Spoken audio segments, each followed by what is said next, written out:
Sukodu or some shit? No, it's just OBS multiple output.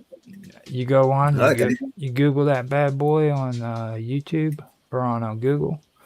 You'll have a Yeah, link someone for it. someone tried to send me one. It's like maybe Sudoku or something like that. But yeah, someone sent me one, but I haven't set it up yet. I've just been using Beam, This one but I is haven't really been using it much yet. Yeah, I just haven't played one open broadcasts and OBS in ages. well, OBS is the best one. Don't fall for that other crap. Like you Oh, yeah, XSplit. remember, there's two different versions of OBS. Well, get the original. Run by two different companies or two different organizations. Get the original. Yeah, one. one's Streamlab, isn't it? Yeah, Streamlab is horrible. Yeah. That's what I first started using, But yeah, I switched to OBS. I remember what was it? It was Michael Bobman, the ex tech support administrator for Minds, and we had a long conversation about OBS, and he was just using the term OBS to everybody, and I was questioning him about what does it mean about OBS, which OBS. I used the original one. There's only one. I don't know which one's the fork of which. The one that I'm using is the original one. Now I'm gonna actually pop up my screen. You can see what the emblem is on my thing, right? The black I one? can see it on Jitsi, but I can't on YouTube. Okay, on Jitsi, that is the symbol that comes with OBS. If it doesn't have that symbol, it's not OBS. I used to actually have a necklace with that about 25 years ago or something. Mm-hmm. Actually, it's called OBS Studio, so it's Open Broadcast Studio. Hit that.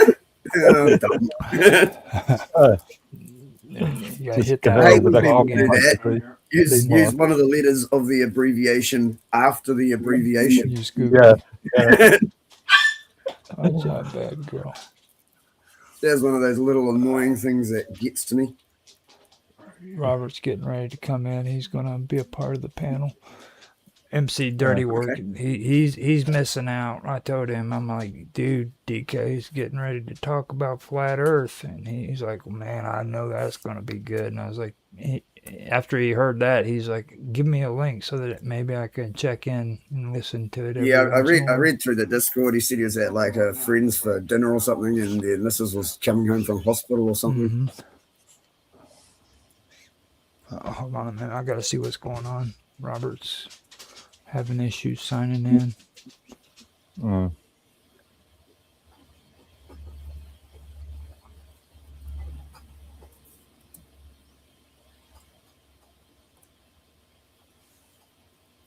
I had people last night asking to come on. I said, we'll wait till the morning. I'll ask. We'll see what happens. But they were drunk when they were asking, and I was wondering if they're just going to try and troll it anyway.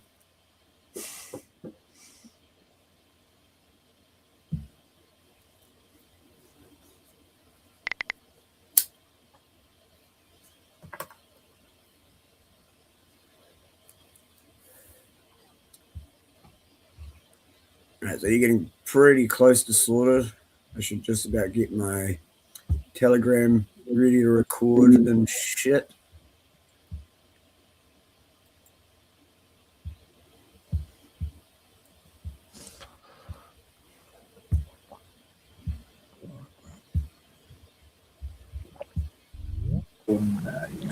Oh, okay.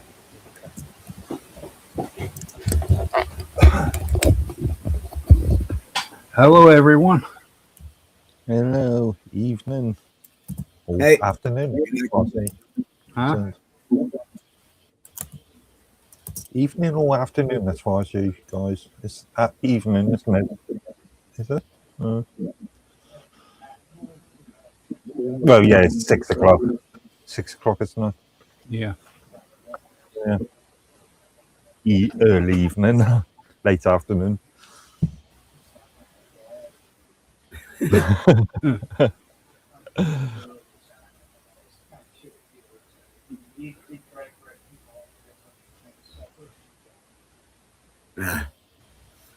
Yeah, we use dinner and lunch What over about here. tea?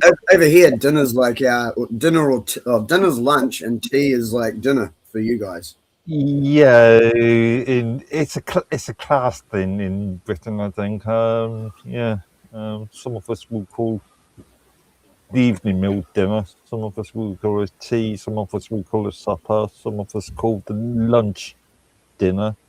Yeah, Confusion. yeah, lunch, dinner, and tea. Like, yeah, dinner's sort of interchangeable between the two, really. Yeah.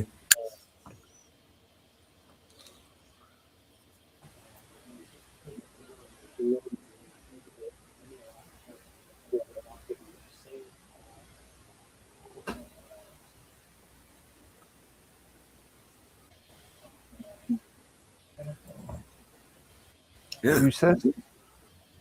Who?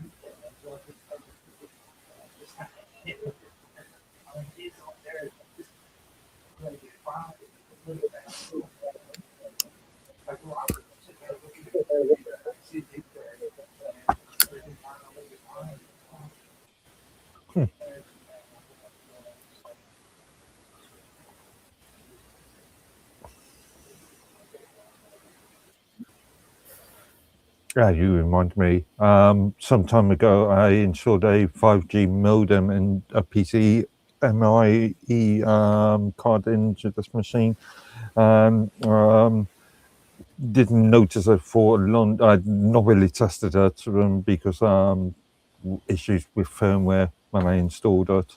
But yeah, it was cycling on and off, low power, high power, and so it was overheating.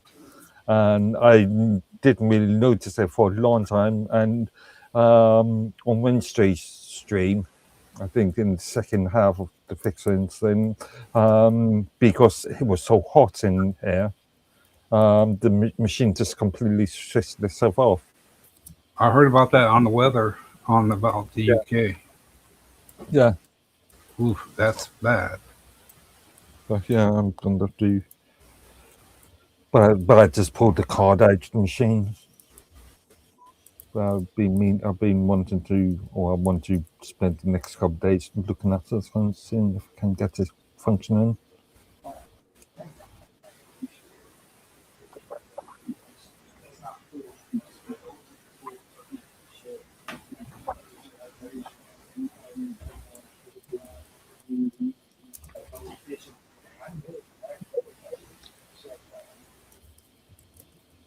Are you sure it's not your machine per se? Well, it must be.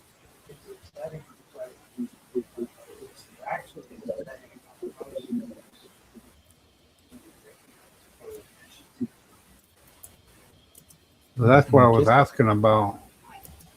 Well, because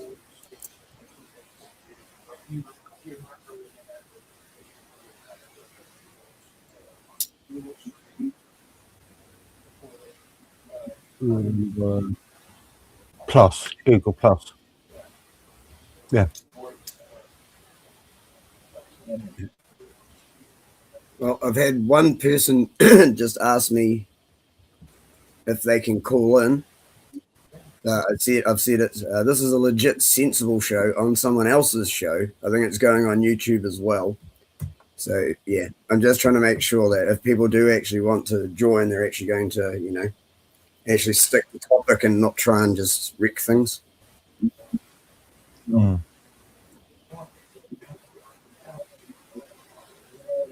yeah,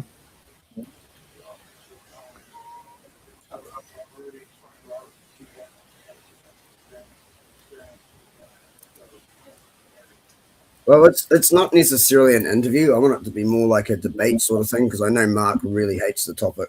So yeah, I don't want it to just be a flat out interview. I did make a point of trying to compile a few like vids together. Some are a bit long to actually play and things, but there's a few short ones and just like like photos and stuff. I mean, I know they're CGI generated ones and stuff, but they prove they show some interesting points, I shall say.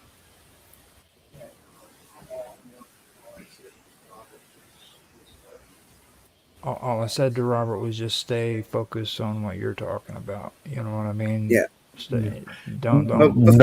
No conversations about artificial meat, please. Yes, we're sick. Not today. And maybe at the end after this particular one's recorded, we can go on to whatever else. We'll try and stick to topic for this bit first anyway.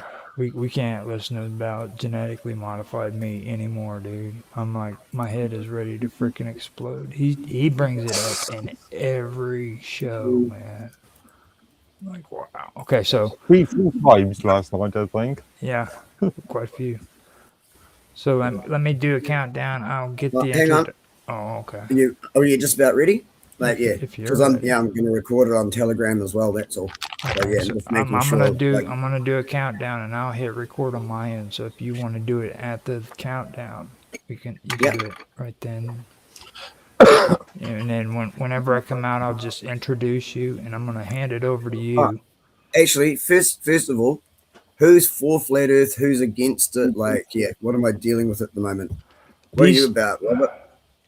Oh, me? Yeah. Actually, can we turn Robert up a bit more as well? I have to listen to it, but I have what's the difference between flat Earth and round Earth? The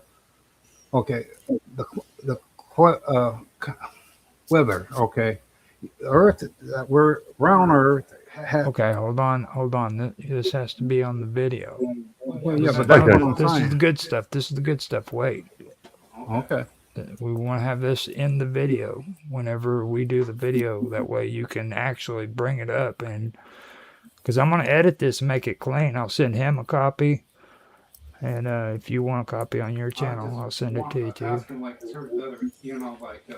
Got to remember to unmute, dude. Obviously, you know my sort of stance on flat Earth. Because he's got tons of questions. Trust me, you'll want this on the video whenever it goes, because he'll forget and not bring it up. So let me tell me when you're ready, and I'll do the countdown, and we'll get started. All right, as far as I know, time to go. Okay, so 3, 2, 1, now. Hello, everybody, and welcome back to another episode of WOW Talk. Today we have a special feature. This is the return of DkSpiracy from New Zealand. He is going to continue where he left off when we were discussing flat Earth. The last interview, which to him, it really wasn't an interview, but I consider it an interview. The last one we had was actually really, really good. So it's probably well, I'm going to just say it was the best interview I've ever had with anybody concerning flat Earth, or even had a conversation about it with. So I'm really glad that he is back. Welcome back to the show, DK, and we really appreciate you coming back and going further with this. With us on the panel is Mark Edworthy and my brother Robert Hanson. Mark Edworthy is my co-host, and Robert is my brother. So welcome, guys, to the show. And with that, I'm going to hand it over to DkSpiracy and have him give a little background about himself, and then go from there where he wants to talk about. So with that, I'm going to shut up and hand it to you, DK. Cool. Cheers, Roger. Hey, Mark. Hey, Robert. How goes it, guys? Thanks for coming along. This has been 2 weeks in the planning, pretty much. So, yeah. With all that, having 2 weeks, I thought I'd better put some stuff together yesterday. But yeah, so I myself only really streaming on Rumble at present, because that's one of the only places that's really safe for most of the stuff that I do actually talk about. It's all the things you're not allowed to talk about on YouTube, usually. This topic we're allowed on YouTube, but most of the other stuff I talk about, they're a bit iffy with, especially even like language and things like that. But yeah, anyway, so yeah, I stream 24/7 on Rumble. You can come find me there under DkSpiracy. Yeah, that's sort of like my background. Got banned so many times everywhere else and things, so yeah, I'm sort of down to here. Next. Okay, hold on. Give me a second. Yeah, I hate doing the intro thing, eh? Yeah, Fair enough. yeah. It's you got excuse me. I had to do the unmute thing, and I went ahead and got that started up now. I was checking on everything. It looks like we are up and ready to go. When it comes to the flat Earth theory, I think the one thing that really tripped me out was your whole idea of how it works, because you were getting into the whole thing of the Earth not just being flat, but it was like a disc. And I think that and the way that the Earth or that the sun and everything is supposed to rotate around it was pretty interesting. So, I mean, if you could, for these guys, could you elaborate on what you were talking about the last time when it comes to that? Yeah, and I think that's actually one of the vids I did actually come across and have ready to try and find reasonably quickly, sort of thing. All right, so just start wherever you want to then, because if it's a part of it, just because that right there is really fascinating. So,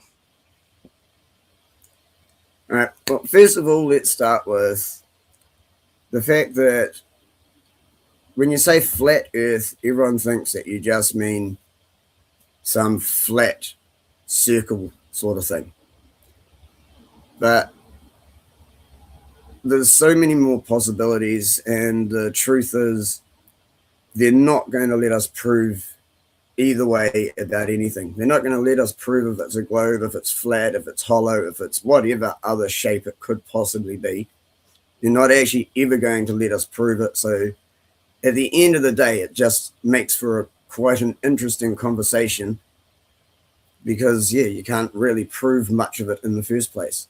We can talk about it all we want, we can discuss it, we can come up with as many theories as we want, but actually proving it is a lot more difficult. But the reason I've sort of started leaning away from globe Earth is like scientific method sort of thing. You go about trying to disprove something. I found it easier to disprove globe than flat, but then there's lots of different variations of the flat thing, and some of them there's bits you can debunk, and others there's different bits you can debunk. So it sort of goes backwards and forwards as to exactly what proof that even is available. So most of it really comes down to conjecture, theory, and things that I've come across myself, sort of thing. So yeah, sort of lean towards I lean towards the idea that globe doesn't seem to fit, especially when you take into account Polaris always being at the center, even though we're supposed to be chasing the moon, chasing the sun, and spinning around the sun as we're chasing the sun. So I don't understand how one star can always be at the center of north. That was like one of the first things. It's like, well, there's no way that works on a globe, like on a globe system, globe theory. It just doesn't work. well, I know. So that's I know. With Mark, you said conjecture, so he's going to get fired up. He's going to have some really good questions for you. well, that's what I want. That's why I made sure that Mark would come along. Right. So I wanted someone to actually, really debate and discuss this with, rather than just it being a flat out talk, flat out. Not intended. Well, I was actually just considering a couple of things. As far as the sort of theoretical thing is, if there's a possibility that within the next couple, maybe even before our end of our lifetimes, there'll be a colony on the moon. So could be a potential that we could actually travel to the moon or some orbital station and be able to physically see the Earth from a outside perspective. Now we're just going into whether we believe NASA or not. But yeah, people like Bezos and Elon Musk and so forth, and But see, I'll go into another one that really, really messes with people's heads. See, if it's a globe and the moon is outside the Van Allen belt, we're not even supposed to be able to get through the Van Allen belt. Right? So there's that to start with. But with most of the flat Earth models,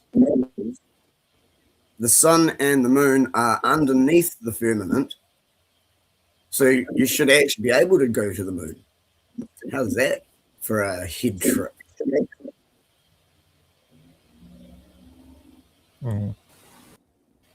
Now, one thing too that you brought up that I think is important to talk about is Polaris first, though. Like when it comes to Polaris, you're talking about the star that is actually considered the North Star, right?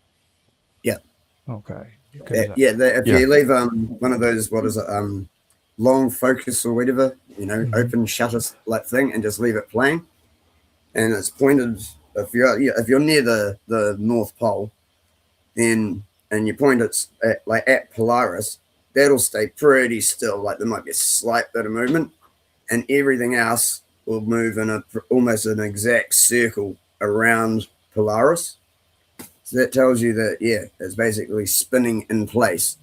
Because if it was going through space, going like this around the sun, then I don't quite get how that would, how it would stay in the center at all times, traveling around the sun. Because that would mean it'd have to go so far outside the sun all the time. I remember it's spinning at the same time as well on that 66.6 degree axis at 666,000 kilometers or whatever. So it's on this axis spinning as it's going around.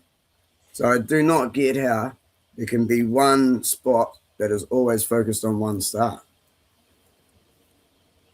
Now, when you bring that up, what's your take on true north, though? Okay, now we're getting into some crazy. All right, let's go into the crazy. Yep. All right. So we'll start with one of the one of the more interesting theories is the fact that the moon itself is apparently a negative photo of the Earth. So if you've got the whole moon, that's supposed to be the Earth, but we're about here, which I believe is where the four corners of the Earth theory comes from. So the north, like magnetic north, I believe travels around in a circle, and where the sun and the moon are actually travel around as the magnetic north moves.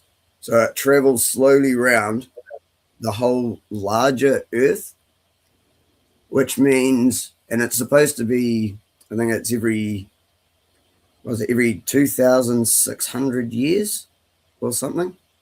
Oh, someone's saying I'm echoing. Has someone got volume on somewhere else? Could be me.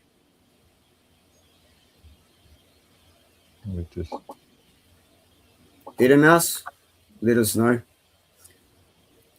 But so if it's like that, and this would explain ice ages and why the climate change thing is,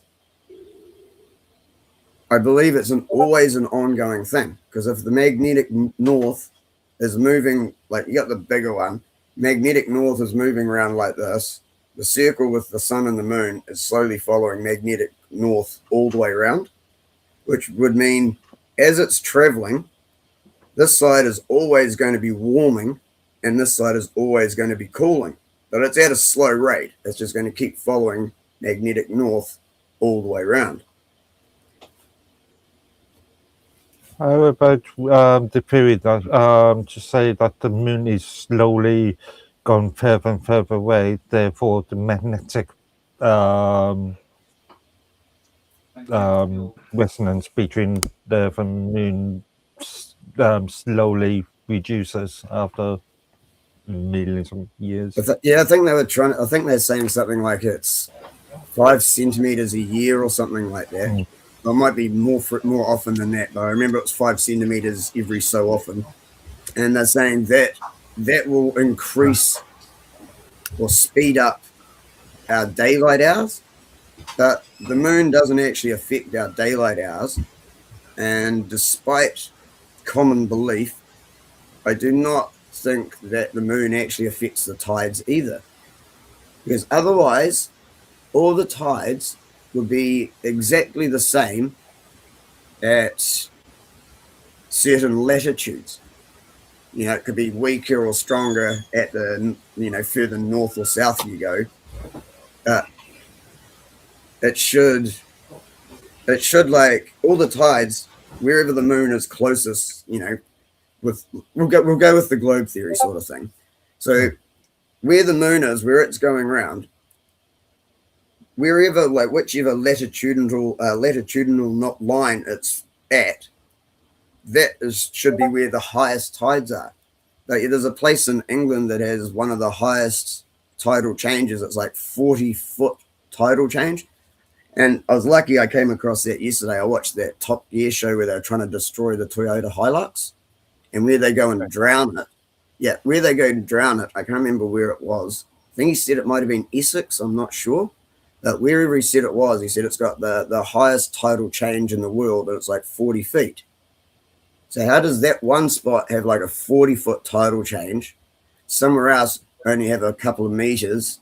Somewhere else, you know, how can there be that much difference in the tidal change only in certain spots? Could that also be related to the geography of the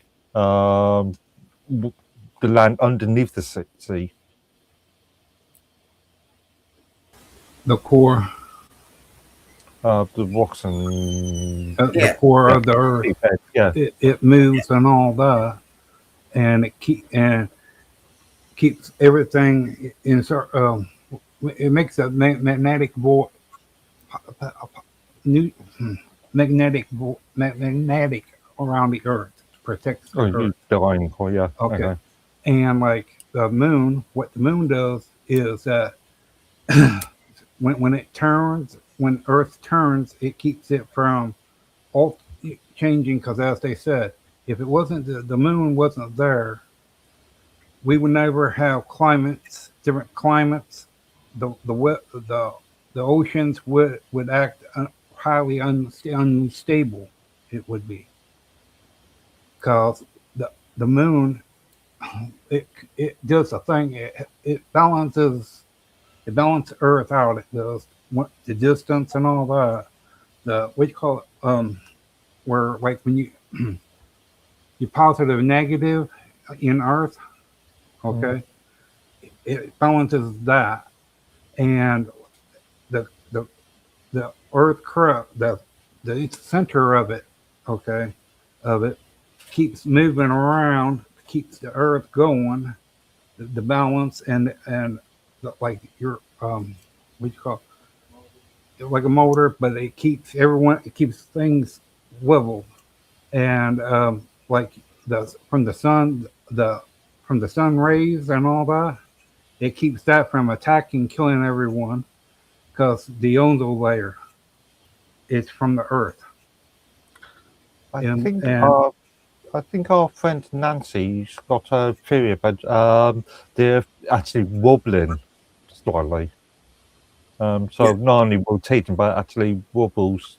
It's like 2 degrees or something. It's like really minor, but like it's supposed to spin on this axis, but it slightly wobbles, sort of thing. Yeah, but it changes after so many years, because like I don't know who brought it up, but they said like during when Earth they said that at one time Earth, the amount of sunlight and all that was like 6 hours of sunlight, six at night. That was at the beginning of when Earth, when everything was just starting, because the it was close. Everything was more closer to one another, and the farther it got away from the sun, it made the days longer and the nights longer. Like which call it the sun does that. So not only is the moon going further away from the Earth, Earth is going further away from the sun. Yeah, because the sun's gravity uh, pushes, keeps it balanced, pushes Earth and all the other planets Now, out. this is actually an interesting conversation, but I want to see what DK's take Yeah, on well, what you that, guys just talked about. yeah, well, with that, like that's what's it called, the plane of the ecliptic or something like that.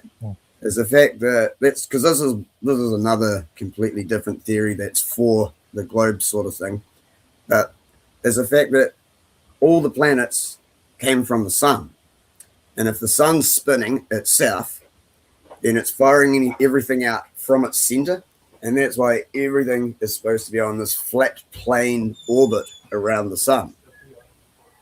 Well, they have shown and they But which means that originally it was from there, so of course everything is moving out from it. There is a gas giant in space where when solar systems no longer is there, they explode, go supernova. Yeah. The particles somehow or another it gets absorbed back into the cloud, gas cloud, starts forming stars and planets and all that. Then after a while, it gets released to where it still builds up, but it starts forming new civilization, new planets after it gets released. Yeah. And they were showing how the materials of, and they have even shown as well about like black holes. After a while, the black holes goes supernova and collapses in itself because the age. The best way they put it is after a certain age, they go they just fall apart. Okay, I thought black holes was the ending process of a star. It is.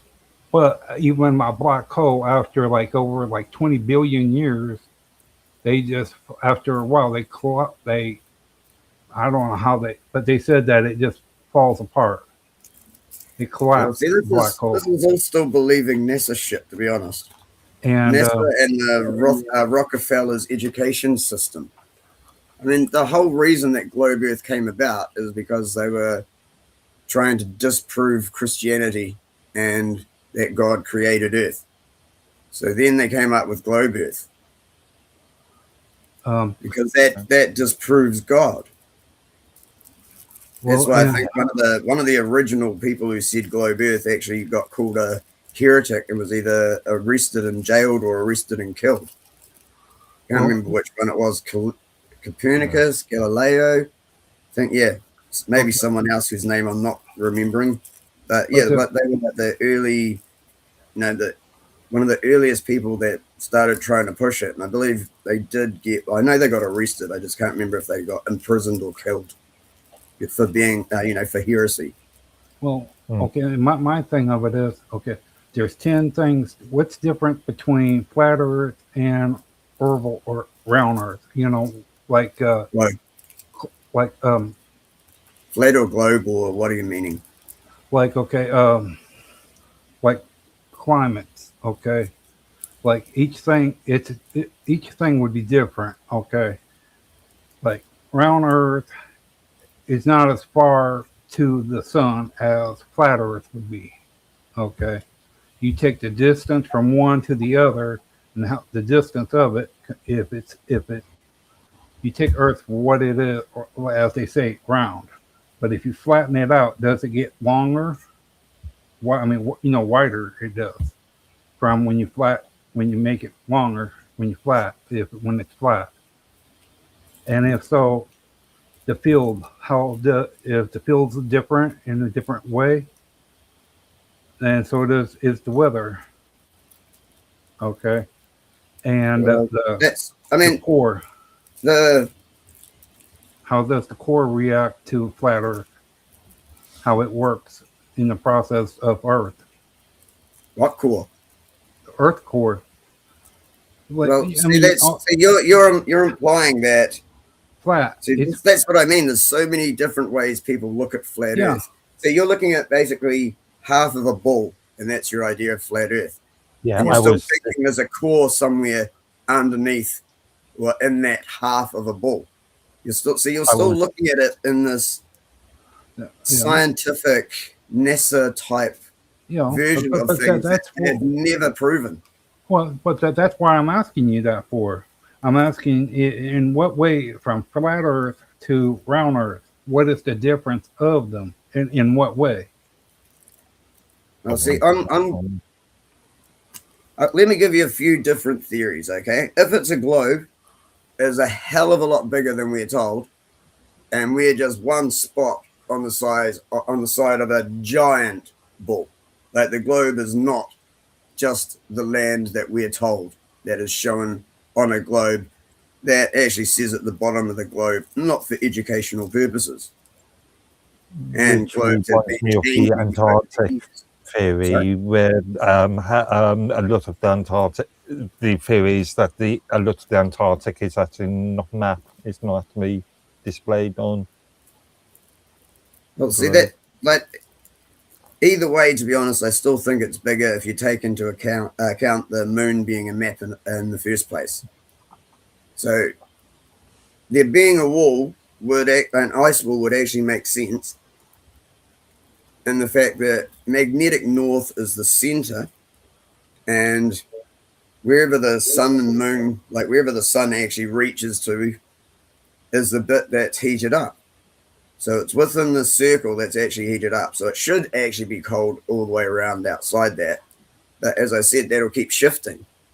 So one side's going to keep warming and the other's going to keep cooling as it moves around, as magnetic north does its wee circle. But how big is that? How big is that area that's being opened up from the sunlight? Okay, compared to round Earth, like like you got from the time that the UK gets sunlight, okay, from to where you're at, okay, what's the different, like the time zones? How far apart from one another from when the UK gets dark and when you get sunlight in New Zealand?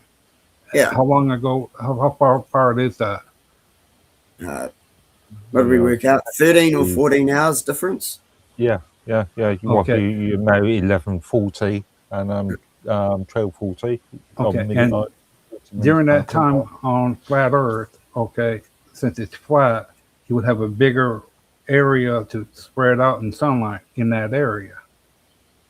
I'm saying if it's when it's flat and the sun got that more of a flat area to. No. See, you're still thinking that the sun is outside the firmament. See, think of it as being more localized. Yeah, think of it as being more localized, and you're just shining a torch or a spotlight down on it, and it's moving around, and it's only illuminating so much at a time. But then I was just thinking of Larry Niven's Ring World. With the 1970s science fiction Larry Niven's Ring World. No, I've read Terry Pratchett's Discworld. Okay. Yeah, I was also going to go on to that. The entire world turtle, cosmic turtle idea. I think that goes a bit further. Yeah, the Ring World idea is that the Earth is just a complete ring, or the planet is a complete ring, and the sun just loops in and out. Yeah, but how close is the sun to that hole? The funny thing is, Desk Mouse in the YouTube chat actually said that. Is it a donut? It's a donut, and the sun just gyrates in and out of the hole. But why I was asking for is because on the flat, what you call it, the you know how we do like the little spin things that you take and you spin and how they move around on the table, the spin Gyroscope, tops. spinning top. Yeah.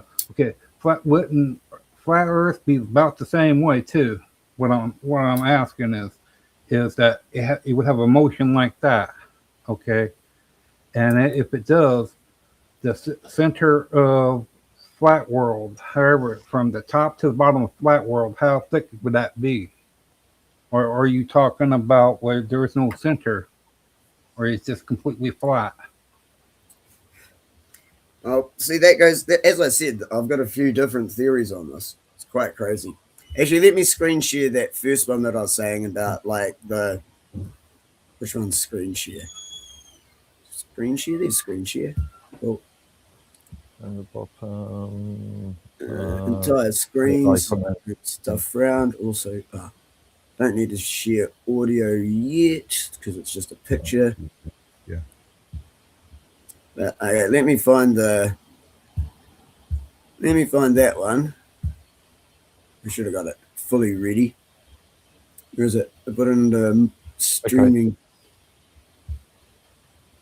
I didn't think it was this far back.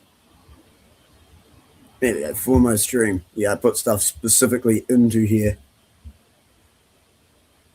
How long is that one? See, some of them are a bit long. I just tried to put everything that's flat Earth that I found. There we go. So that sort of theory. Yeah. So this is Yeah. the bit. So magnetic north is here, right? Magnetic north is still in the center of where the sun and the moon travel round. So we're here. If magnetic north moves round like that, in this larger circle follows magnetic north around like that. Well, then there's a problem, okay? Because with that situation there, where's the sun at? That's what I mean. This, as I said, it's just someone's CGI. I mean, Oh, okay. the way I think about it, the sun and the earth should be, the sun and the moon should be here, like somewhere here, and all the rest of this should be frozen unless there is some other light. Is that heat supposed to be source another out there. Earth or something? That the U.S. and all that's supposed to be inside of the Earth? Is that what that person's trying to say? This one. No, this Yeah. is the giant Earth theory, and Yeah, we just decided okay. that In Yeah. that theory, wouldn't there be an under Earth? There would be an underside of the flat Earth. And would that not be just ice? well, that brings me to another theory. Let's see if I can find that one quickly enough. I believe this other one is and by the way, that hangs on the wall of the UN. The World Economic Forum, their logo is a flat Earth. Yeah, but that's just. All right, here we go. I'll play this one. This is like 9 minutes long, and this is explaining the disc with the hollow in the middle, that we are actually inside. Like the firmament is actually a circle all the way around us, but we're just a disc in the center of it. And there is a hole right in the center.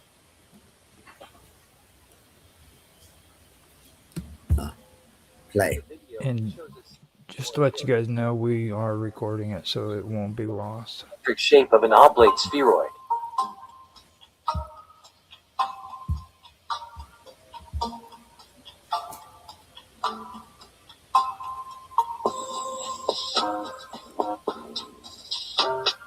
We can see how he separates the oblate spheroid with a disc that has a hole in the center.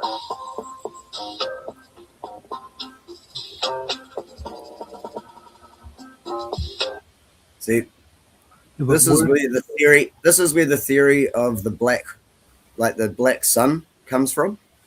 Is the black sun is underneath, and we've got a sun and the moon on the top side. Okay, and well, let me ask you a question. How's that supposed to work with the center of that's supposed to be center Earth, and where's the gravity for that center Earth comes from?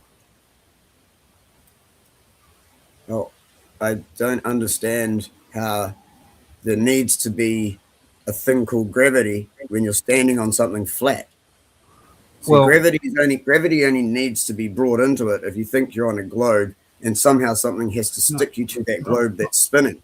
no, I'm talking about Well, like little spin top things that you spin and you drop and then it spins on the table.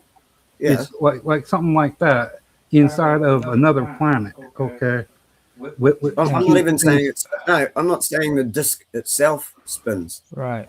Now, Robert, what you're thinking of, you're thinking on the lines of a globe theory. Okay, and that's what he's saying. Like now, Yeah, yeah. the Just globe theory. completely disengage from globe Right. theory, and we'll Right. play the rest of this, and hopefully we'll give you a better idea of.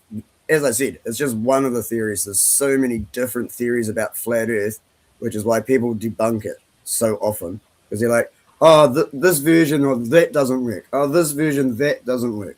As I said, they're never going to let us actually find out what it is. I just found it easier to disprove what science tells us at the moment.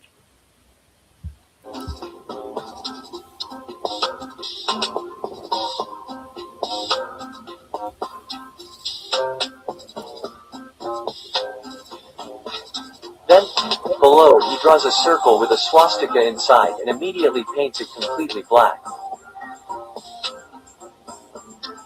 Yeah, it's supposed to be the black hole stuff. Yeah, the black sun or whatever.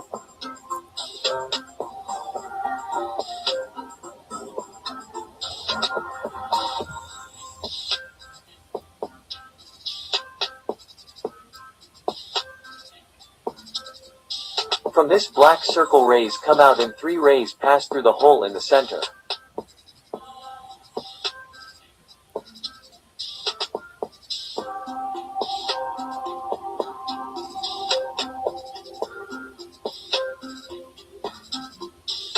Below he writes, still, one of the possible meanings of this black circle may be the black sun. He draws reliefs on the edge of the hole and writes North Pole.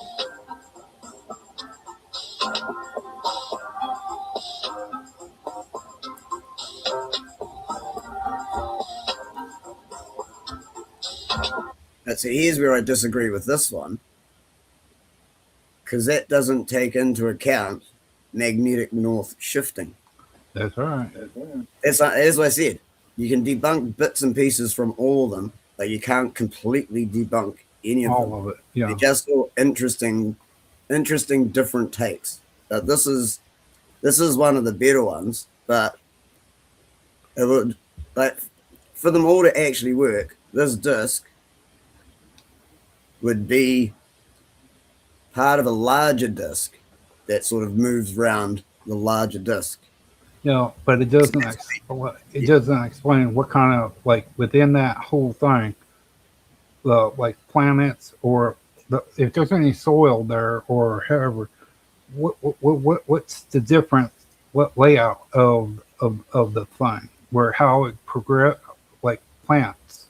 How does Well, that, to be honest, different. it goes more along the lines of creationism, and Well, we no. won't get into but we won't get into who created it. Well, no, I was just saying about like the different things like what we see as dirt here. How's that soil would be there, and with the area completely different. The molecules and all that would be completely different than what it is here. Yeah, Different underneath. climates, the different climate from up the top to down the center. It would be completely different things, like There is. different animals and different There insects. is. But there is. Yeah, but I was wondering what like what way would be what what way would be different, the temperature, climates, weather, or whatever. I will let this guy finish, and then we'll Okay. get into that first, okay? Because it is an interesting thing, but I want to see how much he actually explains first, how much he leaves out, and how much I have to then cover myself. Because there's no point in me saying it if he's about to say it anyway. So I'll let him finish his, and then if you've still got questions, then I'll try and answer the bits he hasn't tried to explain or hasn't covered.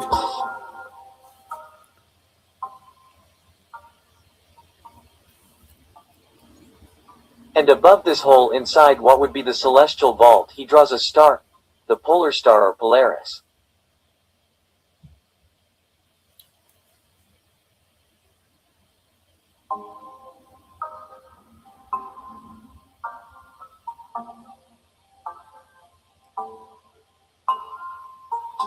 He marks 2 points and connects them in a circle and writes, equator.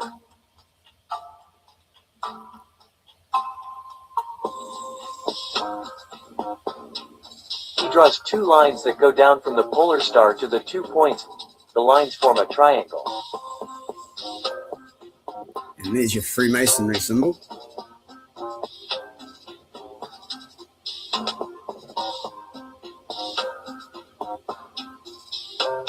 He highlights 2 of the rays coming out of the black sun and also forms a triangle, but vice versa.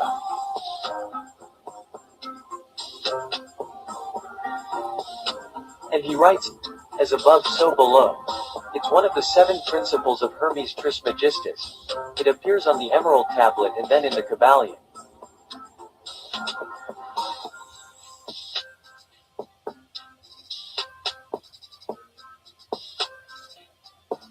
He erases the intersections and draws the sun and moon.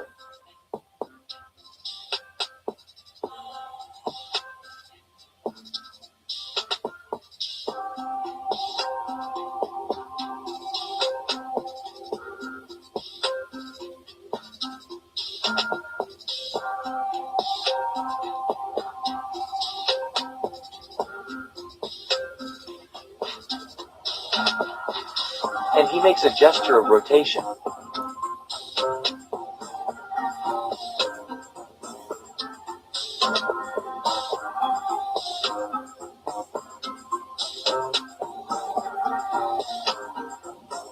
He draws 2 arrows to show the distance of the moon and the sun.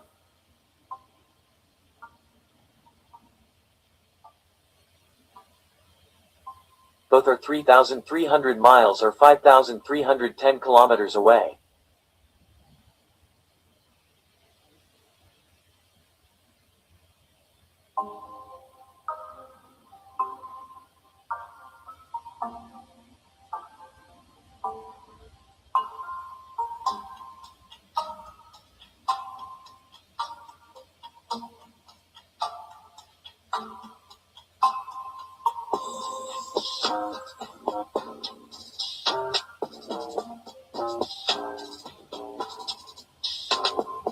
Then he measures the diameter of the sun and moon, being the same with a diameter of 32 miles or 51 kilometers.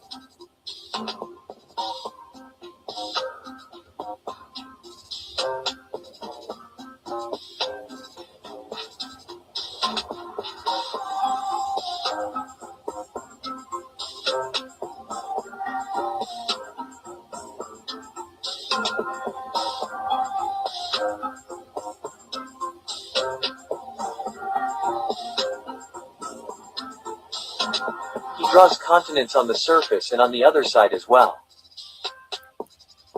Yeah, as above, so below. There's your underground everything. Although, I don't know if this is quite right. Like, maybe it's not quite that thin with continents underneath. Maybe this is just a lot thicker. And that's where they get all the tunnel systems and everything in here. But that's still the entrance to get to everything that would be, say this thing's like, that thick sort of thing. And in comparison to continents, it's still like massively thick. Okay, but what is this? Within that could But be where because there's no natural sunlight on the lower half, then life wouldn't exist. well, if it's brought up in a different environment from the beginning, it would be used to that. See, once again, science just says everything has to be the same as us because otherwise it can't be. I So that's what I mean. I kind of get the whole hyperborea vibe from this too. Like Yeah, the last time I watched this stuff on the last interview, it's got a real strong hyperborea feel to it. You know what I mean? yeah. Especially with them calling this the black sun. Yeah. Yeah, yeah. So if this is thicker, and it is like What happens other to other inner Earth like species and things, they could live anywhere in here, tunnels, towns, cities, everything in here, what happens and to that would if they've all, if that's where they evolved, then they're not going to function the same as us and need as much sunlight because they're used to that environment in the first place. It reminds me, I was watching the old 1950s Time Machine film. Journey to the center of the earth. Yeah, Jules no, Verne? Time Machine. Time Machine. Okay. What's the author? Can't remember the author. But yeah, the Morlocks and the Sun people. I've got a funny feeling that is still Jules Verne, but I'm not sure. I Yeah, think I think it could be Jules Verne. But yeah, the concept of the sort of humanity split into two different species, one living under the ground and one living above the ground. Yeah. And see, keep in mind the word extraterrestrial doesn't mean other planet, it means other land. So the word extraterrestrial works on either a larger flat Earth or inner Earth populations. Extraterrestrial, it's from other land. It's outside what we are allowed to know, is basically what the word means.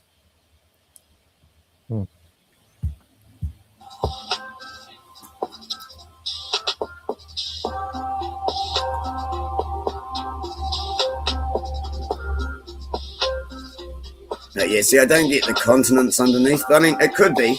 And they points both sides and writes, saying, yeah, I mean, see, it could be. And they could derive energy from the black sun, which also affects us through the whole of the North Pole. But they'd be minorly affected from the rays from our sun coming back through and stuff as well. So they'd have a greatly reduced red sun, orange sun, and a stronger black, while we've got the opposite. We've got stronger red sun and just a little bit of effect from the black sun. Okay, so that would be completely different environments. This raises another question. If there are 7 other planets in our solar system, are they got their own independent suns? And are they all flat? No. And you're still going back to NASA globe Earth theory. Well, see, in most flat Earth theories, all the stars and planets are actually in the firmament. So this firmament is still very thick, and it basically is, as it said, it's supposed to separate us from the water above and below. There's another theory that says all these stars and planets actually exist only within that firmament, and outside of it is, according to the Bible, outside of it there's just water, there's nothing, just emptiness, I mean, it says a firmament to separate the water from the water. Okay, I got a question for you. Okay, I might have to look this up, but during the 90s, Russia dug a large, deep hole in the earth. Okay, Yep. It was really long and deep to the point where the drill bits for the hard stuff was getting melted into, fused together. They started going through drill bits because they hit temperatures in excess of several thousand degrees or something, and it started melting the drill bits because they weren't expecting it. Yeah, people were getting sick from it. But the thing that's what I mean. I think this is a lot thicker than he's sort of demonstrating. Yeah, but what am I And referring? the fact that there's still lava in volcanoes means that somewhere in there is still like a layer of like magma. Well, what I was thinking of is around the thing. Okay, there's like about like you could say, like like an eggshell, thick as an egg going around. You're talking about center Earth, but have a thing like an eggshell is, you know. But there's a thing going around, but you got the inner of it, and within the on the outside, it has where you can dig far down into the ground too. But what I was saying is that, well, when they did all this, they came across some new things they did. Okay, pressure down farther down in that hole they did, where because when they were doing it, they came across with sounds that when the drill bits were hitting the metals and unknown minerals there, that Mhm. it was making noise and making more heat as well too. And but farther down, and when you go to center Earth, what would it be like? Okay, the temperature from there and the pressure. Like you were But saying. you're still conflating the globe Earth with the flat Earth. You're still No, going on the no, same scientific principles. But no, as I I'm not. said, as I said, imagine that disk is a lot thicker than he's depicting, and there is definitely we've got volcanoes, so there Yeah. is definitely at least pockets of lava, if not a layer of lava somewhere in there. So there is definitely lava there. So yeah, they might have just hit a pocket that went into one of these lava pockets, and maybe there is some other species that lives in those temperatures that we're not aware of yet, and science can't wrap its head around. Well, See, I was. everything you're debating me on or questioning me about is just the stuff that Rockefeller's put in textbooks and NASA says. No, I And was just. that hole that the Russians drilled was only 8 kilometers deep, and Well, it that's was the farther deepest. than that. I was at 16. It was either It was 8 or six. 16. It was far enough that they had to bring in fire trucks to spray big chemical water on everyone because the heat was so intense that Yeah, people but were there was dropping. only once that was only once they broke through that pocket. The rest they were just drilling through rock of various degrees of hardness. Oh But yeah, then they burst into an open pocket that was superheated. Yeah, yeah. But it was just the thing that they were saying about like temperature, pressure, and all that. Where if they was to send, they were talking about like going wanting to find someone to go down there, but they said that from the pressure it would hurt the person. It would because we like you said, top people would be, it would affect us worse because the pressure of the farther down you go, it would affect the body differently. If you're not born from that time in the pressure, like in center Earth, yeah, okay, you wouldn't yeah. be able to handle that. We couldn't handle that. We would have to adapt to that Well, situation the thing with is, center Earth. if it's those temperatures, we're never going to adapt. But something else may already have adapted to it. Well, Because yeah, with that hole that they drilled, there's another bit. They well, yeah, actually they lowered down. I think it was microphones. I don't know if they used a camera, but they lowered down microphones, and they thought that they could hear people screaming and things. oh, So everyone took that as a religious thing, and they drilled to hell. And almost everyone on that thing left pretty much straight away. And I think a day or two later, everyone else just packed it up, left, and it got covered over and closed in. and the So thing about. they did think they'd discovered something. It scared them, and they shut it down, and blocked it off. And the thing about the sun and the moon there, with the black sun, Yeah. how is it supposed to? How does it all three works together? In what way is it in sync? All three. Well, I think he said the black sun was stationary.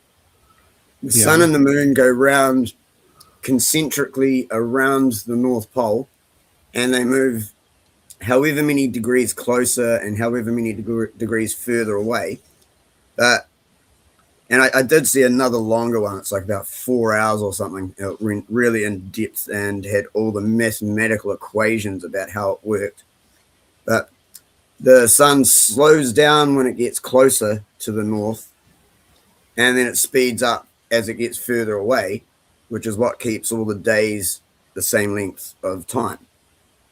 Okay. I don't know. I don't know if this guy goes into it, but yeah, I did see another really long one. Okay. And to be honest, it was so long and got so technical, even I couldn't keep up with half of what they were saying. Because I was wondering, like, from the day to night, how did that work? You know, when that situation, when all that's going. Well, as I said, process. the sun is a lot smaller and a lot closer. So it's like you're holding a torch here, pointing it straight down. It's only illuminating, like, yay much, sort of thing, at a time. Is that, and it travels round. Yeah, it travels round. So it's illuminating, whatever radius it's illuminating as it goes round. And that's the only bit that's getting illuminated, which explains the time zones. Okay, and does that supposed to flip over from sun? You know, like that guy was making look like countries or buildings down there at on the bottom. Yeah. What is that? Okay, and if that is that supposed to like flip, gradually from one to the other? He said this one stays stationary. He said that right at the start. Okay. He wrote still, so that one just stays there. Oh no! I mean the center where all the landmass is. Is it supposed to turn or move? No. Okay. And that move, just the sun and the moon. The black hole, the black sun doesn't. Oh, so the sun and the moon just go round. And like because he drew the equator. He drew the equator line, and then there's line of Capricorn and line of something else, and that's like as far north as the sun moves, and as far south as the sun moves. The equator is the center of its, of the two extremes of where it goes, of where it travels around. The disk itself is static. Yeah, that's right. Yeah. Okay. Yeah, that's just everything's static except for the sun and the moon. In this theory, anyway. Yeah.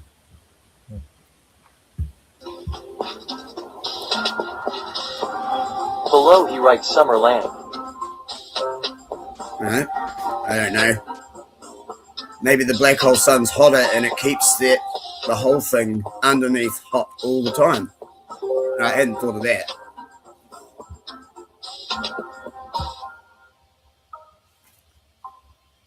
He draws rays coming out of the black sun and writes Northern Lights.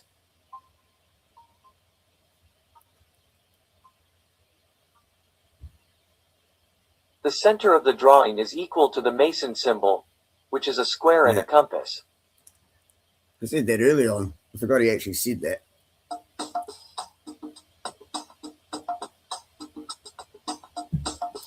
See, the Freemasons are actually just like the keepers of occult knowledge.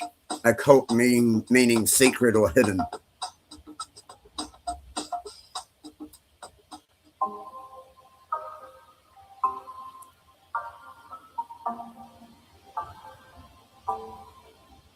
He points out the ray coming out of the black sun toward the moon, and then he erases the face of the moon.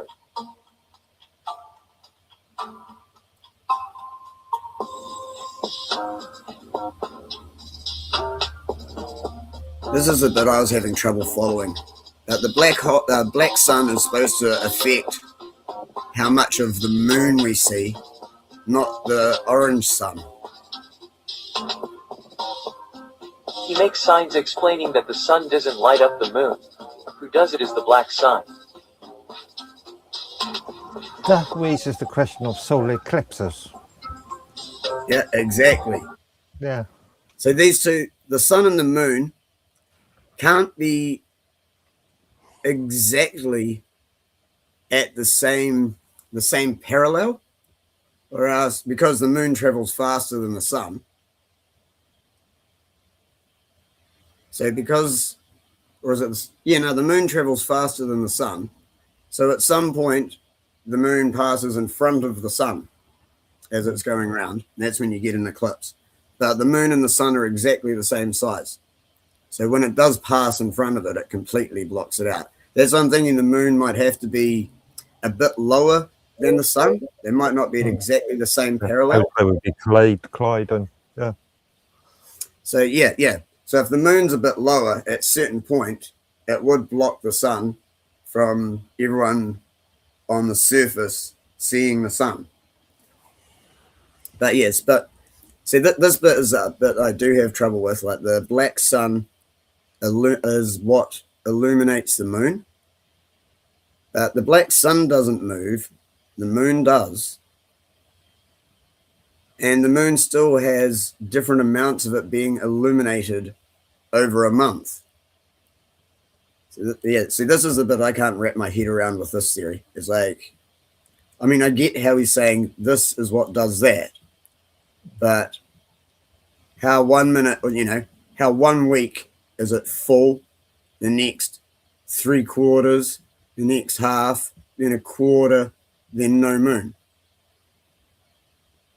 I want to see if he explains this properly. This is the bit I don't get with this theory.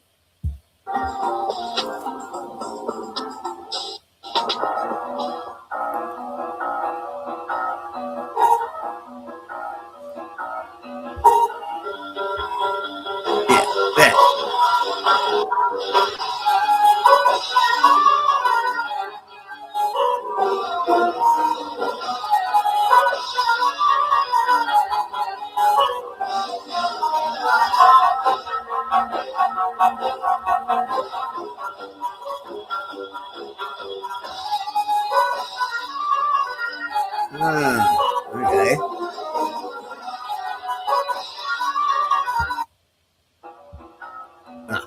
Actually, that's another one I did want to comment on. Too far.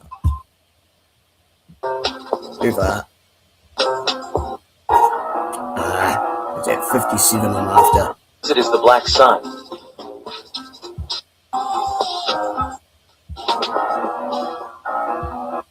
That. Basically, think of it like that. A huge donut in the middle of the larger firmament. Black sun's down here, hole in the middle, sun and moon here. Sun and moon spin round up here. But see, he didn't cover how the moon has different phases. See, that's what I mean. The 4-hour one went into it, but it had like such long mathematical equations that it just, to be honest, it was beyond me. It's like, I'm not a super mathematician, and it's like, holy crap. I have to ask you, off to the side here, you see the little white lines going off to the side? Yeah. What does that represent? I'm guessing that represents like magnetic fields or energy fields. Yeah. Or something. Okay. Yeah, that's what I was referring to. Because when the magnetic fields and with more material, the magnetic field it will increase as well too, and it keeps everything what you call like in sync. The magnetic field. Yeah, it's like the toroidal theory. But there's a hole in the center. So you've got the magnetic top, magnetic north, magnetic south. Yeah. Otherwise, compasses wouldn't work. Well, there's not that. Neither would you. And like the thing about how it keeps things what you call not going to the wobble how Earth moves. Okay, like what I was saying about the thing where you take a little thing and it spins. It's using that subject there. Maybe the black sun does move a little bit, and that's what actually accounts for what they call the wobble. See, maybe the black sun does move just a little bit and isn't completely stationary. Because that's what I was referring to. That's why I was asking. Because with all like the bigger the mass is, if it's round or flat, or if it's flat but still thick, and how thick is the flat world is. That's what I was asking. Yeah, called, well, see, he doesn't explain it, and all of this is conjecture. oh 'cause- yeah, Yeah, well, I mean, but like if this that, is like, I mean, say this is 500, 1,000 miles thick, and the deepest anyone's drilled is like that deep. You know, okay, but they what could, would yeah, they could drill in one spot and just constantly hit rock. Or they yeah. could drill over here, and it actually bursts through into like, you know, whatever's in the middle of it, like the Well, magma stuff and things. yeah, See what but, you see what I mean? It could be like fully thick. Magma could be higher and lower depending on but where Center you are. Earth, Hence volcanoes. Hence why we've got volcanoes and blisters. See, the thing about this too, that actually, like when we talk about drilling and stuff and how far people can drill, this doesn't apply to that, because like there's actually holes in Siberia where they've just literally appeared, you know, and they go deeper than what humans can actually dig. So Oh yeah, yeah. There is a few so-called bottomless holes yeah, but, that are that is so deep no one's actually found the bottom. right. but So as I said, if that's like 1,000 miles thick, you know, but like on Center Earth, where the plant down there are up, and like with the sea life, if there's any sea life and water there, uh, if it works the same way as in the oceans here on top, okay, where farther you go down, the pressure gets more strong, okay. yeah. If, And the thing is, there's it's also temperature as well. yeah, They've found like in the ocean, they've found life forms that basically live in the sulfur from like underground, like not quite volcanoes, but like must be like near enough temperature where there's some release sort of thing. So they're super hot and it's sulfuric, and there's certain organisms that actually survive in that. And it's supposed to be like, you know, hundreds of degrees Celsius, if not more. And there's certain things that survive there and others don't. This is where it comes into like things evolving for their environment. you know, Well, so there's the old argument that how does, say that we know more about our solar system than we know about our own seas. Yep. I was wondering, like crystals. Okay, since the volcanoes there, they have said that the lava has certain particles within itself. Like it has, some has like it has abilities for energy. You know, where it releases, or well, it has a lot of different types of different things within it. And I was wondering if that's like crystal stuff in the volcano, the lava, how it spews out, how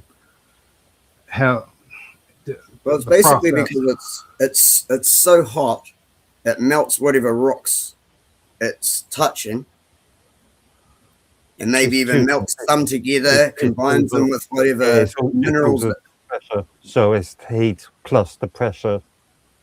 Yeah, and combination of the chemicals in the lava, the different types of rock, and then when it cools and hardens again, that's why you find different gems in different places, because the lava is mixing with different rocks and melting different rocks together, combining whatever's in the lava with those things, and it all creates the different types of jewels and crystals around the world, because it's mixing and melting together different compounds in the first place.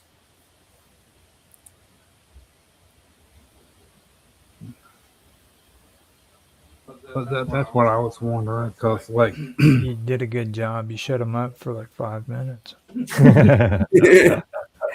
got I excited. just let it play out the last few of these, just these wee like, because these are all like ancient depictions of what it is. Oh, damn it! Can I go back like 2 seconds?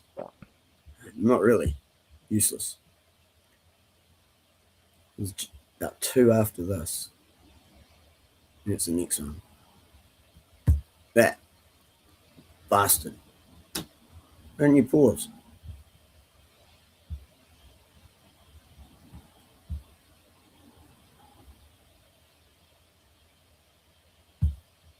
Yeah. See, could also be this. See, the larger disc and the bit we know. Yeah, And that's this too big. bit moves round in a circle. And that's when it gets to all the other undiscovered, or, what we're not supposed to know about, all the other lands that are on the top side as well.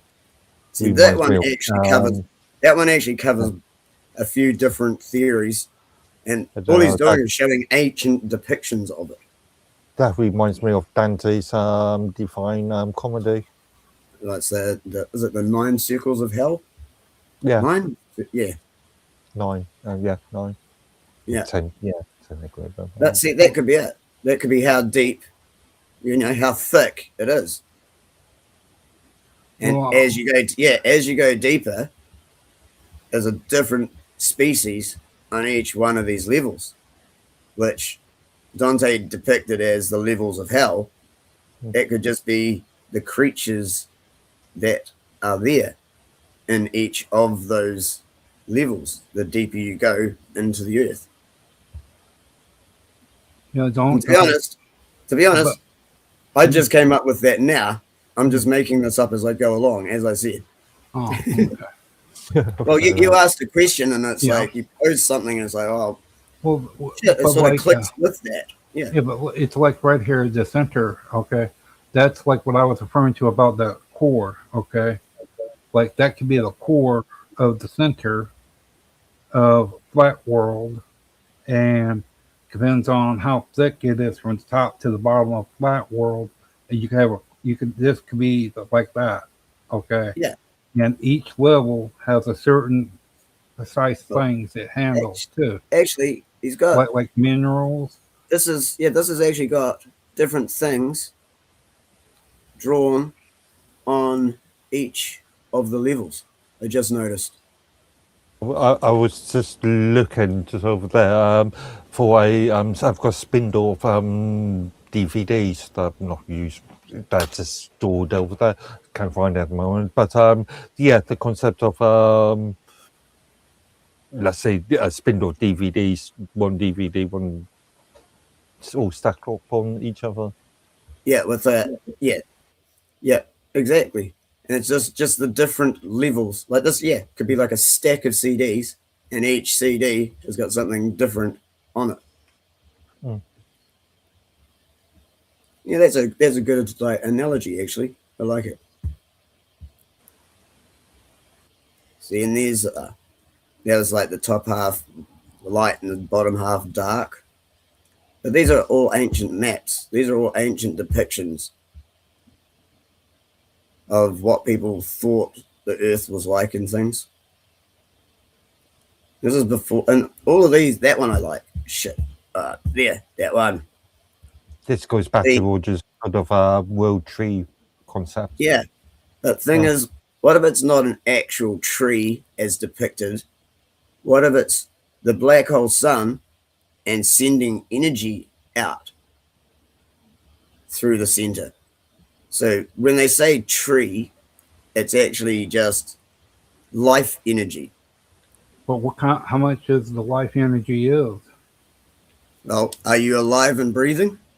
No, what I'm Yes, referring it's to enough. is for down there, it would have to be something, because for whatever brand of life is down there, what I'm referring to, wildlife, since it's a whole different climate, different, and all that. It's that last thing we just went through. If you've got like 9, 10 CDs stacked on top of each other, What you see right each there? each CD is a different species, and then you get to the bottom of the stack, and at the bottom, the other way up. See, this is why I don't so much like him drawing the continents underneath. I'm more inclined to believe that, like the CD one is actually a really, really good way of wrapping your head around it. But I believe the black sun is more like what we call gravity type thing. So everything all exists on all 10 of those CDs, everything exists still, with the black sun right at the bottom being what like pulls everyone downwards. Okay, yeah. Yeah, like Right? with it, I mean, because if there's something on the bottom and there's continents that are completely upside down and there's something on the bottom, that would mean that in the center of the stack of CDs, somewhere in the middle is the thing that pulls everything to it. okay, sounds. See, I don't believe that as see, much, because otherwise, if someone from the bottom and someone from the top both jumped in the hole at the same time, they would just both stop right in the middle. Like that would be, the dead center of, I know, I'll use gravity, even though that's like a bullshit made up thing. But yeah, so everything would just pull from the top and the bottom into that one spot in the center, which would mean there's certain species that wouldn't actually be able to go any further up to our side because they wouldn't be able to get past that gravity level. Now see, the That depiction that you got right there is very specific, though, because like if you notice in the center of the disc, there's a mountain. Okay. Yeah. Now down here where you have the roots, if you look down at those roots, that is the primordial. That's where the primordial soil and the water is supposed to mix with the four cardinal winds. Okay, and it creates freaking it creates the earth, the soil. And what you're looking at right there is them explaining the axis Mundi, which that's what that all depicts. And you have the roots that are the primordial, the branches is what represents our world, and on top that is the freaking what we would consider the heavens. Okay, and if you notice on the branches, there's deers. Yeah. Deers are very important when it comes to this kind of a belief. Mountain worshiping and tree worship. Yeah. Those are No, all. that's what I'm saying. I like the depiction, but if you picture, say, the black sun right here, right, and that's what gives all the energy off. Mm-hmm. And ancient civilizations, the only way they could explain it by saying it was like, the world tree. Right. So the roots are underneath and all the branches come out, and they're what give us, life and everything, and provide us with all the animals and nature, plants and stuff. So, yes, I think it's actually energy, but they had no way of representing energy. So they're just like, oh, it's a tree. There's a tree, and it's a life tree, and it brings the life to the surface from underneath. Right. Right here, around the whole thing, that could be like the black sun right there. The black is because like here. Okay, and it has what you call a balance to the whole thing of it. Because you look down farther down, it's got a little bit of darkness, blue, and then white. Yeah, but you've got to realize a lot of these are so old that they came from, just ancient beliefs when no one could actually go and test anything.